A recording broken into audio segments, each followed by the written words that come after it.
We're done with inventory concepts. Let's now move on to inventory formulas. The objective of inventory formulas is to determine the cost of inventory.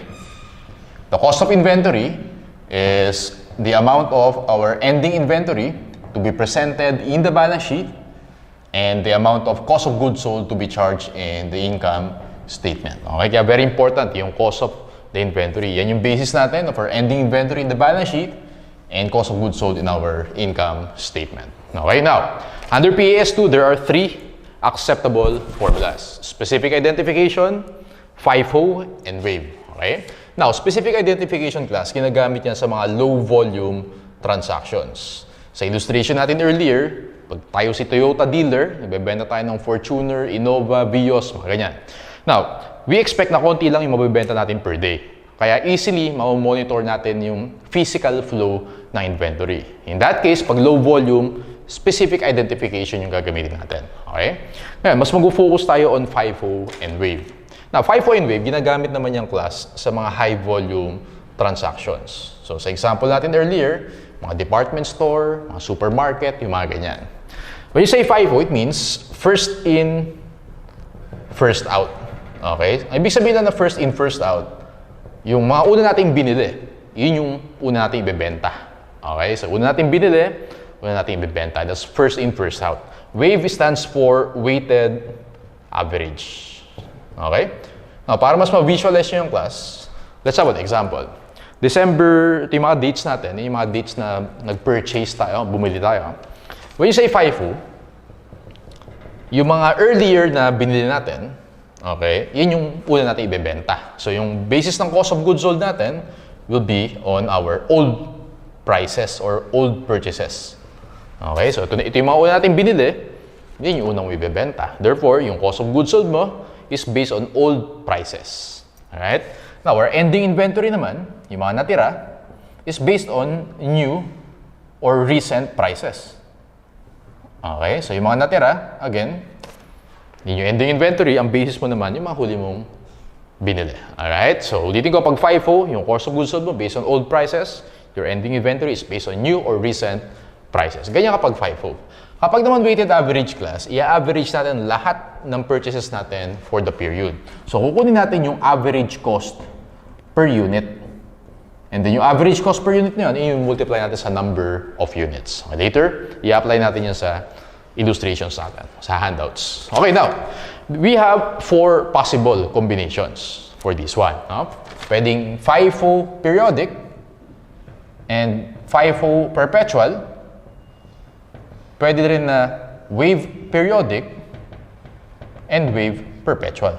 Okay? So, isa-isahin natin yung class. Now, para mas ma-appreciate natin yan, let's go to our illustrative examples. So, illustrative example number 2. Okay?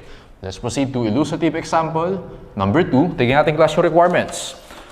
Compute the inventory cost at year-end or yung ending inventory and cost of goods sold for each the following methods.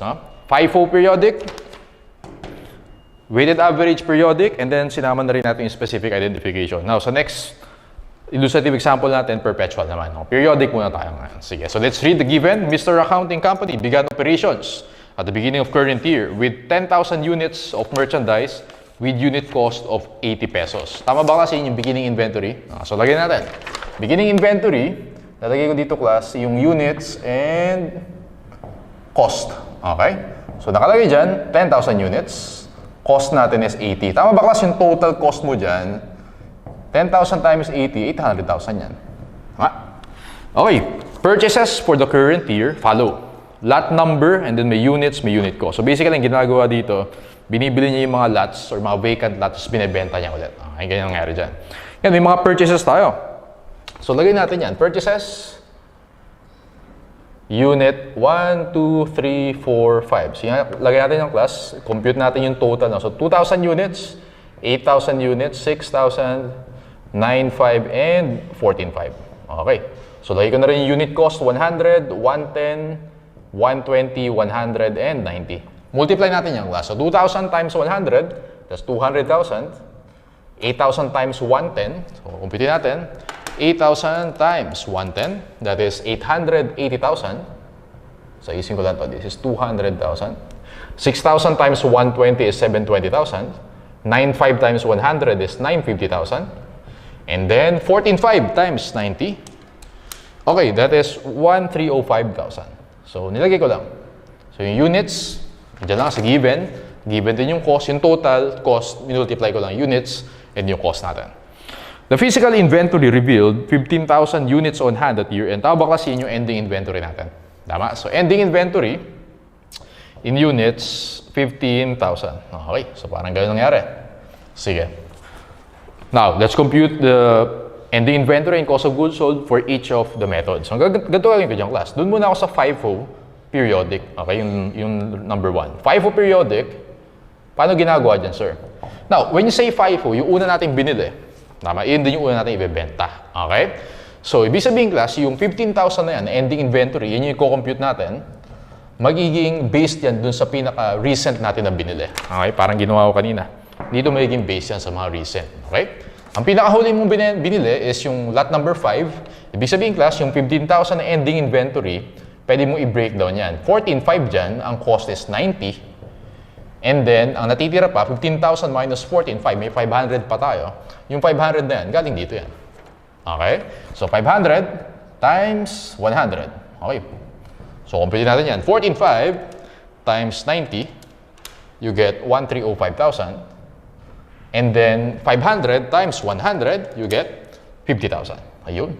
So, 1,305,000 plus 50,000, you get 1,355,000. Ending inventory under FIFO periodic is 1,355,000. Yung sagot natin. Okay? Now, pinapakompute din sa ating class yung cost of goods sold. Nakalagay sa requirement, compute the inventory cost at year end and cost of goods sold. Kung maalala nyo, class, sa cost of goods sold, under periodic, residual amount yan. Meron tayong formula na ina-apply dyan. Tama? Which is beginning inventory. Na-compute na natin earlier yan, 800,000 plus purchases. Okay, so total nga natin class yung purchases natin, ito siya. So 200,000 plus 880,000 plus 720,000 plus 950 plus 1,305. Yung purchases natin class, sulat ko dito, 4,055,000. Okay, purchases, 4,055,000. Mako-compute natin dyan is cost of goods available for sale. So plus 800,000, you get 4,855,000. Okay, minus ending inventory, na-compute natin sa answer natin, 1,355,000. Therefore, our cost of goods sold, which is a residual amount, 4,855 minus 1,355,000, you get 3.5 million. Our cost of goods sold under FIFO periodic is 3.5 million. So, final answers natin, class, under FIFO periodic, ending inventory, 1,355,000, and then cost of goods sold, 3.5 million. Tandaan mo lang pag FIFO, first in, first out. Yung una mong binili, yun yung una mong bebenta. Therefore, sa ending inventory mo, yung pinakahuli mong mga binili, yun yung magiging basis of your ending inventory. Okay? 14,500 galing sa lot number 5. Yung 500 na kulang galing sa lot number 4. Multiply mo sa cost, na-compute natin 1,355. Periodic, pag cost of goods sold natin class, may formula tayo dyan. Beginning inventory plus purchases, cost of goods available for sale. Pag sabing cost of goods available for sale, total na pwede natin ibenta sa mga customers. Minus ending inventory, which we got from yung previous answer natin, you get the cost of goods sold, 3.5 million. Okay. Let's now go to weighted average periodic. Okay. So basically, class, okay na tayo sa FIFO periodic. Lagyan natin ng check. Check na yan. Yan. Doon naman tayo sa wave periodic. Paano naman, sir, pag wave periodic? Sabi ko kanina dito, class, kukumpit natin yung average cost. Alright? So, average cost. Ganito gagawin ko dyan. Kukunin ko yung cost of goods available for sale na 4,855,000. Cost of goods available for sale. And then, i-divide ko yan sa number of units ng cost of goods available for sale natin. Nasaan yan? Well, beginning inventory and then yung purchases natin. So, sige, add natin yan, lahat ng units. Cost pala yan. Dito pala yung units. Add natin lahat ng units. So, 10,000 plus 2,000 plus 8,000. Tama. Plus 6,000 plus 9,500 plus 14,500. Okay? Total number of units sa ating class, 50,000. Okay. So, ganito lang ginawa ko dyan. Cost of goods available for sale, 4,855,000. Okay. Dinivide ko kung ilang units yan. Ilang units ba yan? Beginning inventory plus purchases, 50,000. Okay, 50,000. So, mo-compute mo dyan, 4855,000 divided by 50,000, you get 97.1. Ito yung unit cost mo, class. Tama? Unit cost. Yan yung average cost per unit natin. Ito. Well, multiply na natin yan. Ilang units ba ending inventory? 15,000. Tama? So, gagawin ko lang dyan, ending inventory, 15,000 units times 97.1. Okay, 15,000 times 97.1. Sagot mo dyan, class, 1,456,500. This is my ending inventory. Okay, so kinumpute ko muna yung unit cost, multiply ko sa number of units. Ingat ka dito, ang basis na unit cost mo, yung cost of goods available for sale. Kasi yan yung total units na pwede mo ibenta for the period. Okay? Now, yung cost of goods sold naman natin, class, well, basically, ganito lang din gagawin natin. Okay? So, cost of goods available for sale, which is 4855,000, minus ending inventory, 1,456,500.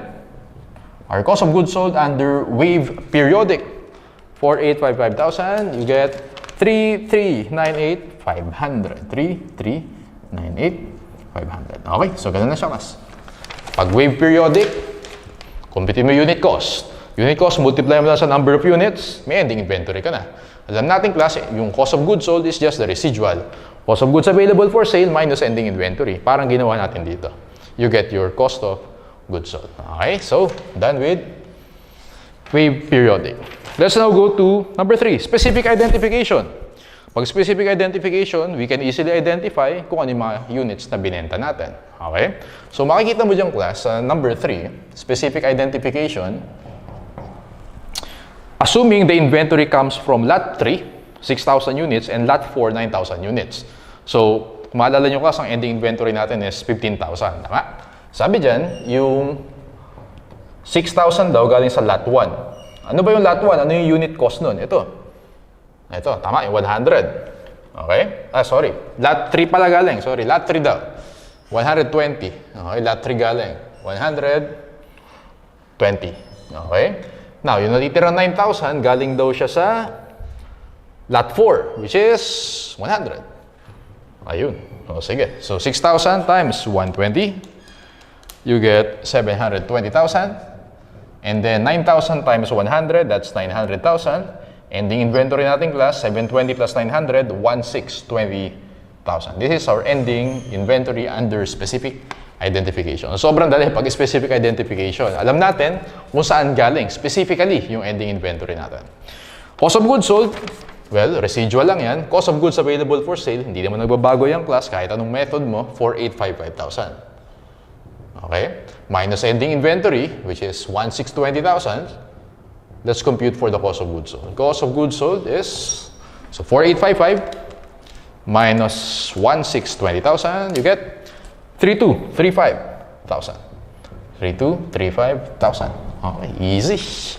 Ayan, sagot natin for illustrative example number 2. Let's go to illustrative example number 3. Okay, number 3 naman tayo. I-erase ko muna para may space tayo. Okay, so illustrative example number 3 tayo, class.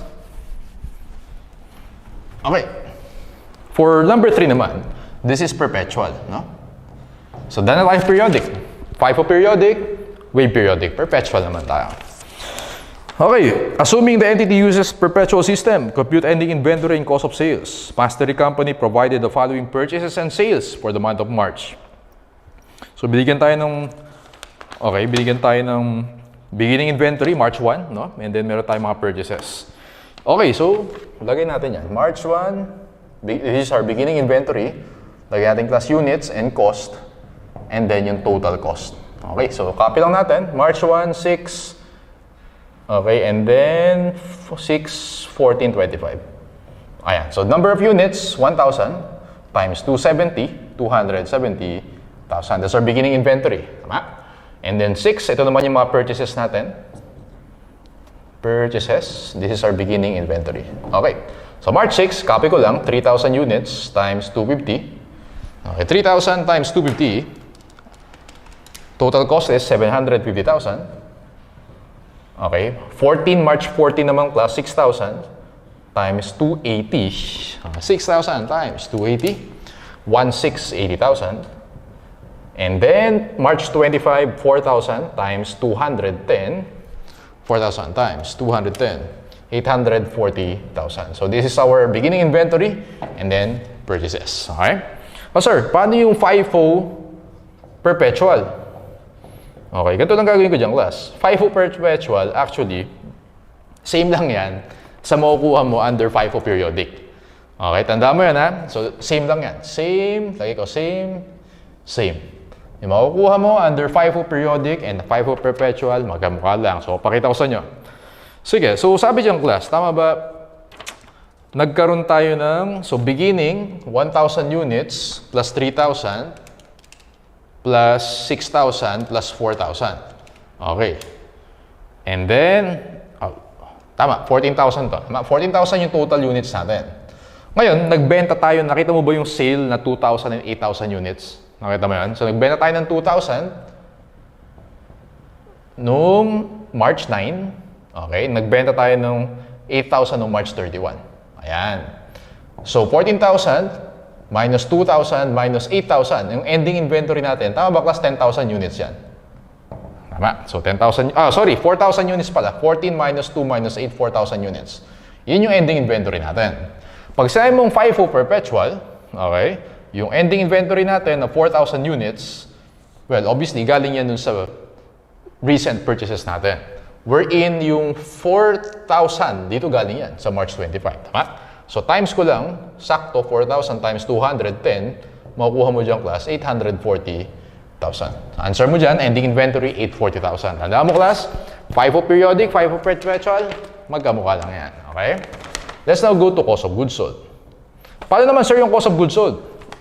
Well, ang pwede mong gawin dyan, FIFO, di ba? First in, first out. Yung una mong binenta, yun yung, yung una mong binili, yun yung una mong ibibenta. Okay? So, i-monitor natin, class.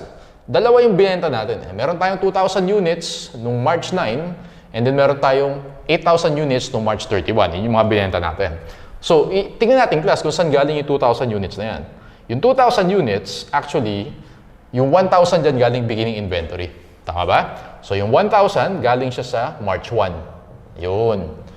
Therefore, yung remaining 1,000 galing siya sa binili mo nung March 6. Tama? March 6. Okay, so therefore, 1,000 units, multiply natin by 270. Okay, and then yung 1,000 units, multiply mo by 250. Yung cost ng binenta natin na 2,000 is 1,000 times 270, 270,000.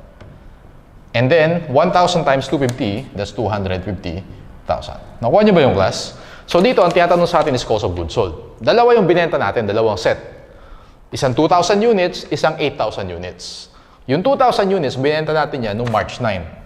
Okay? Saan galing yung 2,000 units? Since first in, first out yan, yung 1,000 galing sa beginning inventory. Okay, 2,000 minus 1,000, yung remaining 1,000 galing sa next na binili mo, March 6. Kaya, 250 yan. So, 270 and 250. 270, 250. 1,000 times 270, 270,000. 1,000 times 250, 250,000. Gets? Okay. Ngayon, may isa pa tayong binenta, yung 8,000. Alright? Tama ba, class? Nabenta na natin yung 1,000 nito. Ito yan. Tama. So, ibig sabihin, yung 2,000 yan, yun yung next natin na ibibenta. So, 2,000, noong March 6, ibenta, ang cost yan is 250. Alright? Now, meron pa tayong 6,000. 8,000 minus 2,000. Uy, sakto. Ito, 6,000 yung binili natin noong March 14. Okay, so 6,000, which is March 14, times 280. Ombitin natin, class. Okay, 2,000 times 250. You get 500,000. And then, 6,000 times 280, you get 1,680,000. Our cost of goods sold, ombitin natin, 270,000. Plus 250,000, plus 500,000, plus 1,680,000. Answer natin dito, class, is 2.7 million. Cost of goods sold under FIFO perpetual is 2.7 million. Sir, medyo naguluhan ako dyan.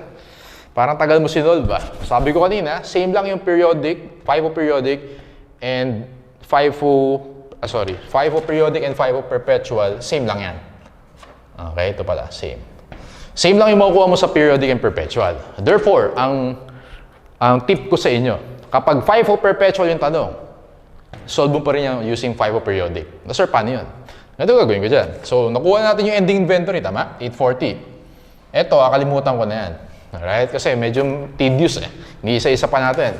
Ang gagawin ko dyan, i-apply ko lang yung formula natin. Beginning inventory, which is 270,000 plus purchases. Nasaan yung purchases natin? Ito. Tama? So, 750,000 plus 1,680,000 plus 840,000, 3,270,000. Okay? Tama ba class? Yung beginning inventory plus purchases, yun yung cost of goods available for sale natin. Add natin yung dalawa na yan, makukuha mo dyan is 3,540,000. Alright? Minus ending inventory, which is 840, 3,540,000 minus 840, 2.7 million. Cost of goods sold, 2.7 million. O yun, kamukha lang. Diba? O, sabi sa inyo, magkamukha lang yung FIFO periodic and FIFO perpetual. Therefore, pag ang tinanong sa'yo, FIFO perpetual, o FIFO periodic lang gawin mo. Okay, pareho lang naman sila. Mas madali ito kaysa dito. Gets mo? Pinakita ko lang. Pero pwedeng tandaan mo na lang yung FIFO periodic. Gets? Okay. Now, ang pinaka-challenging class is the moving average. Okay? Basically, yung wave perpetual, yun yung moving average. Ito na yung pinakamahirap sa mga combinations na yan. Pero, hindi siya mahirap actually. Medyo tedious lang siya. Papakita ko sa inyo kung paano. When you say moving average, from the term itself, moving, ibig sabihin class, every time na magbebenta tayo, magko-compute tayo ng bagong unit cost. Okay? Yun lang ibig sabihin yan. Every time na magbebenta tayo, magko-compute tayo ng bagong unit cost. Right? So, tingnan natin kung paano yung moving average. Ano?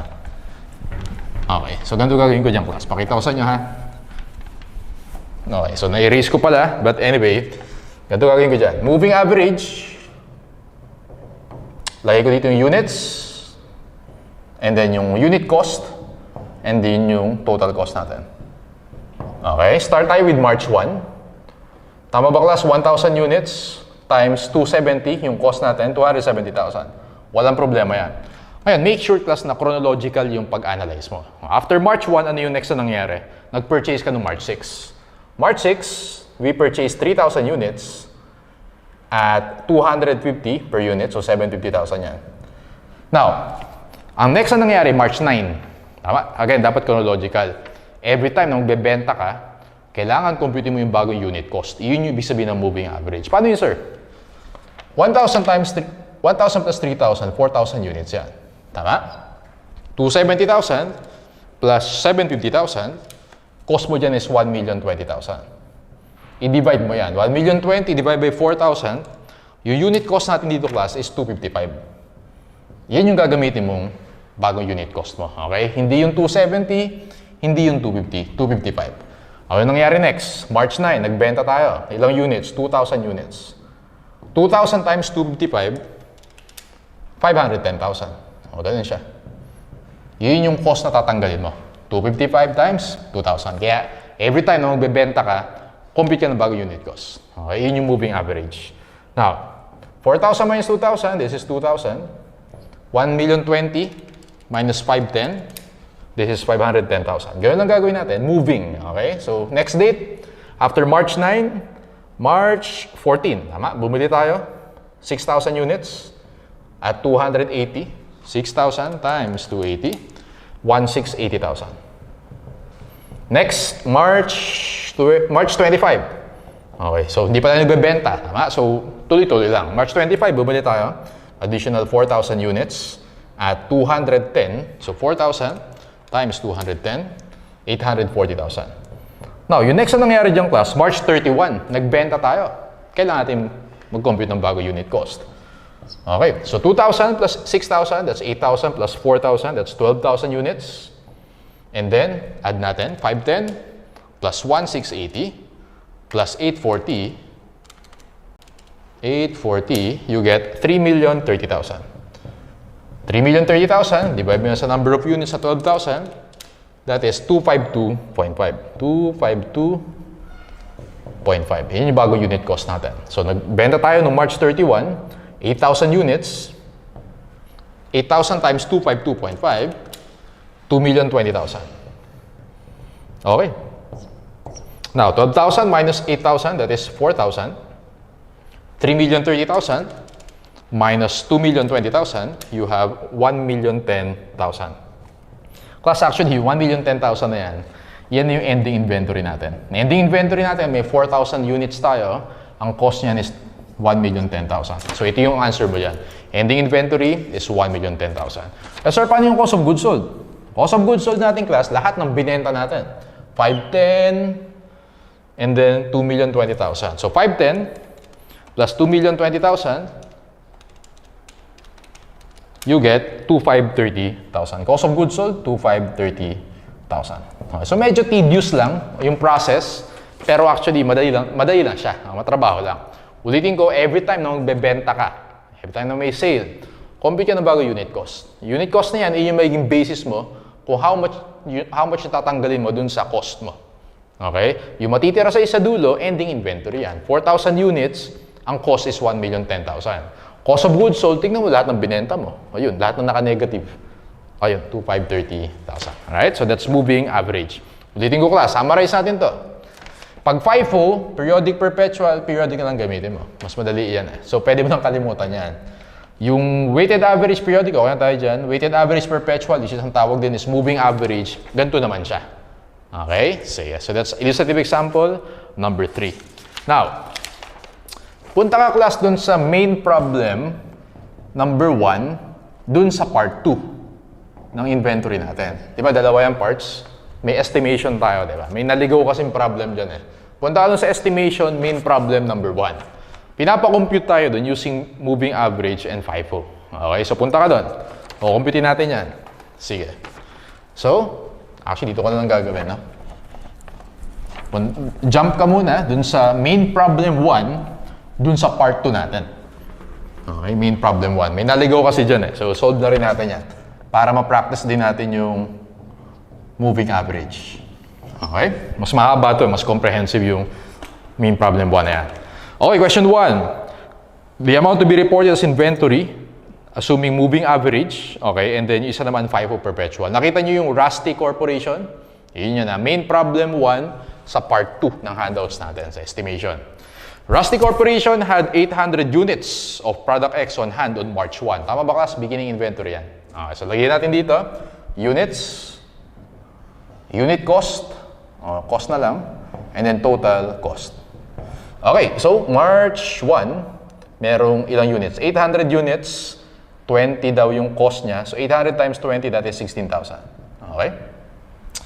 And then nagkaroon ng mga transactions. So March 10, okay, ito daw yung purchases. May March 10, March 18, March 28. The corporation sells its inventory. Ito naman, yung nasa next table, yan naman yung mga sales. March 5, March 12, 16, and so on and so forth. So medyo marami nangyari. Okay? So tingnan natin. Paano gagawin mo dyan, sir? Again, dapat chronological. After March 1, ano nangyari? March 5, nagbenta. Okay, March 5. So, nagbenta ng ilang units? 600 units. Siyempre, ang gagamitin mong cost yung 20. Yun pa rin yung average mo. 600 times 20, that's 12,000. Okay? So, 800 minus 600, meron kang 200, meron kang 4,000. Okay, ano after ng March 5? March 10, nagkaroon ng purchase, tama? March 10, 1,900 units at 22, so 19 times 22, you get 41,800. Okay, ano after ng March 10? March 12, so nagbenta. Compute tayo ng bagong unit cost. 200 plus 19, that is 21. 4,000 plus 41,8, that's 45,8. So 45,8 divided by 21, you get 21 point, i-round up na lang natin, 21.81. Round to 2 decimal places para mas accurate. Okay? And then, nagbenta tayo class March 12. Tama ba? Ilang units? 900 units. 21.81 times 900, 19,629. 19,629. Okay, ano pa nangyari next? March 16, nagbenta ulit. Siyempre, dalawang benta yan. So, same pa rin yung unit cost natin. Yung average cost natin. So, ilang units yung binenta natin March 16? 700. 700 times 21.81, you get 15,267. Okay, ano next? After March 16, bumili ulit, March 18. So, tingnan natin yan, 21 minus 900 minus 700, 500. Next, 45,800 minus 19,629 minus 15,267, 10,904. Okay, and then next natin is March 18. Bumili tayo 2,300 units at 25. So, 23 times 25, 57,500. Okay, and then after March 18, nagbenta ulit. So, ang dami nangyari. So, 500 plus 23, 28. Okay, 10,904 plus 57,500, 68,404. Compute natin unit cost, 68,404. I-divide natin sa 28, you get 24.43. Okay, next, after March 18, March 22, nagbenta tayo, ilang units? 18 units. 18 times 24.43. 43,974. Okay. And then, after March 22, bumili naman. Ang dami nangyari, sir. 28 minus 18, this is 1,000. 68,404 minus 43,974. 37, ulit. 68,404 minus 43,974, 24,430. Okay. Compute natin yung unit cost, 24,430 divided by 1,000, 24.43. Okay, same pa rin, 24.43. Okay, next. Nangyari sa atin, okay, after 22, dun tayo sa March 28. March 28, nag-purchase tayo 800 units at 30. Okay. So that is 800 times 30. 24,000. Alright. And then, next is March 29. Last na. Nagbenta. 1,000 plus 800, 1,800. Okay. 24,430 plus 24,000, 48,430. Okay. Complete natin yung unit cost. 48,430 divided by 1,800, 26.91. Okay. And then, nagbenta tayo noong March 29, 900 units. Natira sa atin, 900. 900 times 26.91. You get 24,219. 24,219. Okay, 48,430 minus 24,219, makukuha mo dyan class, 24,211. Ang tanong sa atin sa question number 1, the amount of to be reported as inventory, ending inventory, 900 units, ang cost natin, 24,211. Sagot mo dyan class, letter B, 24,211. Pag ang tinanong sa'yo, how much yung cost of goods sold, add mo lang lahat ng negative. Ito, 12,000 plus 19,629 plus 15,267 plus 43,974 plus 24,219. Add mo yan, yan yung cost of goods sold. Alright? I think 115089 yan. Add natin. 12,000 plus 19,629 plus 15,267 plus 43,974 plus 24,219. Nakuha ko dyan is 115089. Pag tinanong sa'yo, cost of goods sold, 115089. Okay? Last na. Question number 2. How about FIFO perpetual? Sir, FIFO perpetual, periodic lang gagamitin ko dyan. Okay? So, gagawin ko dyan, class, sa question number 2, FIFO naman tayo. Alam natin na may natirang ending inventory na 900. Okay? So, yung 900 natin, actually, ang tanong is cost of sales. So, yung ending inventory muna. Ending inventory na 900, tignan natin, class, Alam natin, gagamitin natin yan from yung most recent purchases. Ano ba yung pinakahuli nating binili? March 28. Okay, ilan yung March 28 mo? 800, tama? So, sa March 28, meron ka 800. Ang cost natin dyan is 30 times 30. So, 800 times 30, 24,000. And then, yung 100 na yan, na remaining, galing naman yan sa March 18, yung next most recent natin na binili. Okay, 100, galing sa March 18, times 25. Tingnan natin class. 100 times 25 is 2,500. Pag tanong sa'yo, ending inventory, sagot mo dyan class, 26,500. Okay? And tanong sa'yo, cost of goods sold. Well, compute natin yung, dapat makompute natin yung cost of goods available for sale minus ending inventory, you get cost of goods sold. Diba ganyan yan? Now, Nasaan yung beginning inventory natin? Sige, so ang gawin natin class, sige. Pakita ko sa inyo para mas ma-imagine nyo. Beginning inventory, which is 16,000, plus yung purchases natin. Nasaan kasi yung mga purchases natin? Isa-isayin natin. Yung March 10, March 18, and then March 28. So add natin yan. 41,8, no March 10, no March 18, 57,5, plus 57,5, 28 plus 24,000, 123,300. Yan yung purchases natin. Cost of goods available for sale, 123,300 plus 16,000, 139,300. And then our ending inventory, na-compute natin is 26,500. Therefore, class, yung cost of goods sold natin is 139,300 minus 26,500, 112,800. Answer natin, letter B or boy. Okay. So yan. So yung moving average na yung medyo complicated. Pero again, compute the new unit cost every time na may sale tayo.